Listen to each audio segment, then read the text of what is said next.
Oke, baik, bismillahirrahmanirrahim. Assalamualaikum warahmatullahi wabarakatuh. Hai teman-teman semua, perkenalkan nama saya Revida dengan NIM 220213079. Nah, jadi pada kesempatan kali ini saya akan memaparkan kepada teman-teman semua bagaimana cara simulasi seminar proposal. Nah, jadi kemarin saya baru aja seminar proposal. Kemudian teman-teman saya banyak yang bertanya gimana sih pada saat seminar proposal itu, apa saja hal-hal yang ditanyakan, apa saja hal-hal yang perlu kita siapkan, dan bagaimana cara kita mempresentasikan proposal kita. Nah, jadi di sini aku akan buat video ini untuk teman-teman aku yang mungkin bisa menjadi pembelajaran ketika kalian nantinya akan menghadapi seminar proposal. Nah, jadi hal-hal apa saja sih yang harus kalian jelaskan pada saat seminar proposal? Nah, jadi teman-teman, yang pertama itu adalah yang wajib itu adalah salam. Kemudian setelah salam, mengucapkan terima kasih kepada para ibu dosen yang telah hadir. Kemudian kata penghormatan juga kepada para dosen penguji, ketua, sekretaris. Nah, nanti di dalam ruangan itu kita akan bertemu dengan teman-teman kita yang seminar juga pada hari itu. Ada 4 dosen, yang pertama ketua, kemudian sekretaris, ada penguji 1 dan penguji 2. Dan yang paling penting, semua dosen ini tuh mereka bertanya.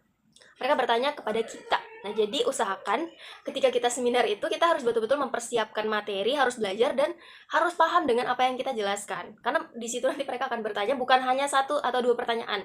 Jadi bisa jadi nanti saling bertanya gitu ya. Oke, setelah itu, setelah kata penghormatan, kemudian langsung saja kepada penjelasan latar belakang masalah. Nah, nanti teman-teman semua tentunya akan menyiapkan PPT. PPT itu sebagai bahan kita ketika kita di depan saat menjelaskan lah gitu, sebagai bantuan, sebagai medianya.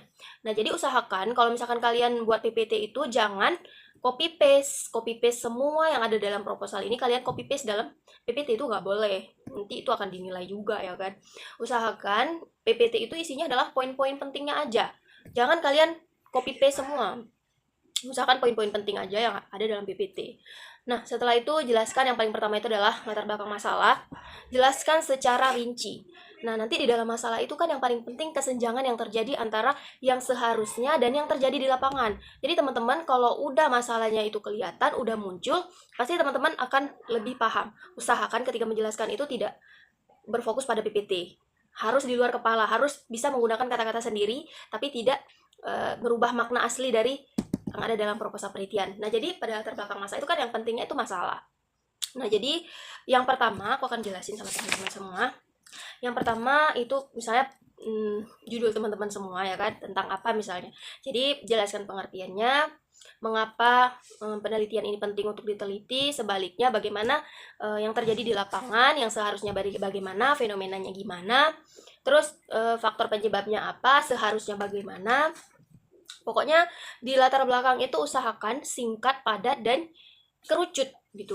Udah jelas di situ semua, masalahnya tuh harus kelihatan di situ. Teman-teman semua, selanjutnya setelah teman-teman menjelaskan tentang latar belakang masalah, lanjut pada rumusan masalah. Teman-teman bisa bilang berdasarkan latar belakang masalah tersebut, maka yang menjadi rumusan masalahnya adalah ini.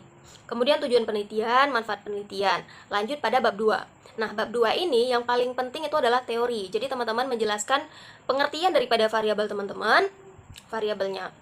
Pengertiannya aja sedikit, kemudian tekankan di situ teori. Mengapa teman-teman menggunakan teori ini? Mengapa tidak menggunakan teori lain? Dan menurut teman-teman ini adalah yang paling cocok gitu misalnya kan pada penelitian teman-teman. Nah, setelah bab 2 selesai, nah yang paling penting di bab 2 itu adalah teori. Jadi teman-teman harus paham teori siapa yang teman-teman gunakan, seorang ahli apa. Jadi harus ada sedikit pengetahuan teman-teman tentang si teori ini. Nah, gitu. Terus pada bab 3 itu yang paling penting adalah metode penelitian. Jadi misal teman-teman menggunakan metode penelitian kuantitatif, jadi teman-teman jelaskan metode penelitian kuantitatif, kemudian teknik pengumpulan datanya, teknik dan analisis datanya, pengumpulan data dan analisis data. Misal pengumpulan datanya teman-teman menggunakan observasi, dokumentasi, tentunya angket. Terus teknik analisis data tentunya akan kita gunakan SPSS. Nah, jadi teman-teman harus memperhatikan teman-teman itu sebenarnya uji apa? Apakah uji hipotesis, kemudian uji normalitas, uji ANOVA, atau hanya korelasi aja. Jadi teman-teman harus paham metode penelitian teman-teman dan kaitkan pada judulnya gitu. Pada tujuan penelitian juga. Terus kemudian, oke, udah selesai, teman-teman bisa menutup presentasi. Baik, Bapak Ibu semua, sekian presentasi saya pada hari ini. Gini udah tutup. Nah, biasanya pada seminar proposal itu bisa jadi nanti dosen itu langsung bertanya, bisa juga di seminar semuanya dulu, presentasi semuanya dulu, nanti di akhir baru dosennya bertanya. Itu bisa jadi dua opsi.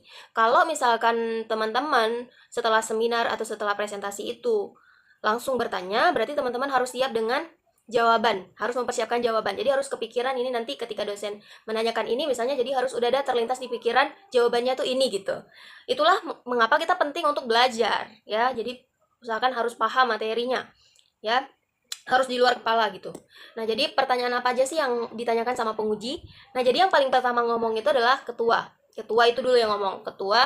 Kemudian nanti dilanjutkan langsung oleh sekretaris.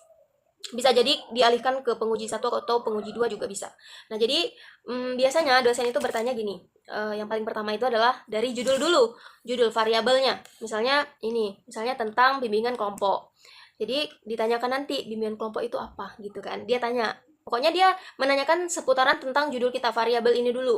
Oke, oke. Setelah itu kita jelaskan, kita langsung menjelaskan ini gitu. Terus nanti ditanyanya, kenapa tiba-tiba kamu kepikiran untuk mengambil judul ini? Tertarik untuk mengambil ini gitu kan? Jadi kita jelaskan berdasarkan ini gitu. Kemudian setelah itu di situ munculkan malah masalah. Nah, masalahnya ini Bu, ini di sekolah ini gitu. Nah, jadi yang paling penting dilihat di situ adalah bagaimana kita tuh percaya diri dalam menjelaskan. Nah, usahakan ketika dosen bertanya itu kita jangan diam. Jangan tidak tahu menjawab, usahakan walaupun misalkan itu aja yang kita bilang, jadi usahakan jawab aja, jangan takut. Lagian kan yang di ruangan itu juga teman-teman kita juga, jadi usahakan percaya diri aja. Dan setelah itu, kemudian nanti biasanya dosen ini akan bertanya misalnya tentang judul bab 1. Nanti yang dosen selanjutnya itu bisa jadi kalau misalkan pada saat dosen ini sudah bertanya pada kita dan kita mampu menjelaskannya dengan baik, dan dosen yang lain juga pengen bertanya tentang itu tapi mereka tidak bertanya lagi tentang itu gitu. Karena kita udah menjelaskan. Oke, terus yang di bab 2 itu usahakan teori, biasanya nanti ditanya tentang teori. Kemudian bab 3 itu rancangan penelitian kita. Nanti usahakan pada saat itu teman-teman menjelaskan tentang langkah-langkah ketika nantinya teman-teman mau melaksanakan penelitian. Misal pada tahap pertama itu adalah persiapan angket, kemudian menguji angket, uji validitas dan reliabilitasnya, kemudian setelah angketnya udah gini barulah melakukan ini lalu memberikan treatment kalau misalkan penelitiannya itu eksperimen. Kemudian intinya langkah-langkahnya, alur penelitiannya. Jadi teman-teman bisa jadi itu akan ditanyakan karena penting pada bab 3. Kemudian, nah, jadi yang paling penting juga teman-teman harus memperhatikan isi dari proposalnya. Jadi teman-teman usahakan jangan menulis asal-asalan, jangan mengutip dari jurnal-jurnal yang asal-asalan gitu. Usahakan penulisannya ini pada penulisan yang sesuai dengan panduan di kampus kita masing-masing. Misal marginnya, kemudian apa namanya nih? Kertasnya, kemudian spasinya 2 itu. Nah, jadi kemarin aku yang dikritik itu tentang penulisannya ini karena aku mampu menjelaskan dengan baik. Jadi para penguji tidak terlalu banyak bertanya padaku. Jadi, teman-teman, pengalaman dari kemarin seminar itu adalah kami pada saat seminar itu kan ada 5 orang. Jadi, itu dibagi jadi 2 kelompok. Jadi, ada di ruangan lain, ada di ruangan kami. Kami di lab. Pada saat itu kami seminarnya ada 5 orang. Jadi, aku yang tampil paling terakhir. Nah, jadi teman-teman aku yang lain itu aku lihat dari penglihatan aku itu menurut aku pribadi, mereka tidak tampil dengan maksimal. Ya, ini menurut aku ya. Karena mungkin bisa jadi kurangnya persiapan ataupun kurangnya pemahaman mereka terhadap materi yang mereka jelaskan. Nah, jadi teman-teman aku itu pada jelaskan yang pertama itu kesalahannya adalah mereka terlalu fokus pada PPT. Jadi PPT-nya itu isinya adalah copy paste semua. Mereka tidak memberikan poin-poin pentingnya aja. Jadi kebanyakan isi PPT-nya itu adalah isi ini gitu. Jadi terlalu monoton lah istilahnya ya. Jadi terlalu fokus pada PPT. Kemudian yang kedua, ketidaksesuaian antara isi dan judul. Nah, jadi itu kemarin teman aku ada yang dibantai, bukan dibantai juga ya, tapi ada yang hampir diganti judulnya gara-gara judulnya itu tidak sesuai dengan isi yang ada pada proposalnya, pada bab 3-nya. Misal kemarin dia menggunakan misalnya ya, ini tapi aku nggak mau jelasin lah. Misalnya dia judulnya A. Jadi seharusnya judulnya A ini cocoknya penelitiannya itu B gitu. Tapi dia malah penelitian C. Nah gitu, ngerti nggak sih? Kayak nggak sesuai gitu. Dan ketika dosen bertanya, dia tidak mampu menjelaskannya. Dan mungkin dia tidak mengerti kali ya. Jadi kita tidak tahu. Kemudian ada teman aku juga, pada judulnya itu tidak fokus pada jurusan kita sendiri. Misal, kemarin itu, aduh aku nggak mau lah jelasin ya. Nah jadi misal jurusan kita kan adalah A misalnya. Tapi kita terlalu jauh, bisa jadi ke C atau ke D. gitu, tidak sesuai dengan ranahnya kita gitu ya, dia mengambil judulnya, itu juga nggak boleh. Nah jadi hampir diganti, cuman diperbaiki, dikaitkan dengan jurusan kita. Nah kemudian, nah jadi teman-teman, itulah dia simulasi daripada seminar proposal. Dan memang menakutkan, aku akui memang menakutkan, karena sebelum kita seminar itu pasti adalah rasa takut, ada rasa grogi, dan ada rasa cemas. Ya gimana ya nanti ini, jadi udah overthinking duluan gitu. Memang aku juga kemarin merasakan hal itu. Aku sampai belajar beberapa hari untuk mempersiapkan seminar. Nah jadi yang paling penting dari seminar itu adalah penguasaan materi terhadap judul kita. Jadi kita harus betul-betul paham dengan judul kita, kemudian isinya kita tahu, intinya belajar. Pokoknya kalian tuh tidak boleh meremehkan seminar proposal. Jadi usahakan harus belajar ya guys ya. Jangan petantang petenteng mau seminar tapi nggak ngerti apa yang mau diseminarin gitu. Jadi usahakan harus paham dengan apa yang kita sampaikan, materinya juga harus paham. Dan ketika udah di depan itu, awalnya memang ada deg-degan, ada rasa gugup pada saat awal, tapi ketika kita udah paham materi, jadi nanti bisa lancar sendiri kita ngomong. Karena kita udah tahu, dan ketika pun para penguji pada dosen itu memberikan pertanyaan, kita udah siap. Karena kita udah tahu, udah tahu lah mau jawab apa gitu kan. Nah, kemudian yang paling penting pahami latar belakang masalah, kemudian di bab 2-nya itu teori, dan bab 3-nya itu adalah rancangan penelitian kita. Ya, dan setelah itu nanti para penguji akan mengucapkan terima kasih, kemudian lalu diakhirilah seminar proposalnya. Nah, usahakan ini juga yang paling penting untuk mempertahankan judul kalian. Usahakan nanti itu kan dosennya bertanya bagaimana ini. Kamu tidak bisa mempertanggungjawabkan penelitian kamu. Pilihannya ada di kamu. Kamu mau ganti yang lain atau kamu mau mempertahankan ini tapi kamu rubah isinya.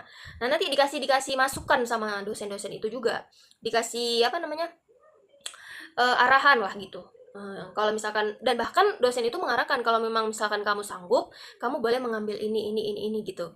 Nah, jadi bisa jadi dosen itu mengatakan, ini nantinya kamu akan kesusahan, kamu akan kesulitan, dan akan menyebabkan kamu lama selesainya di sini. Nah, bisa jadi dosen akan mengatakan seperti itu. Intinya diskusi lah, dosen juga memberikan arahan.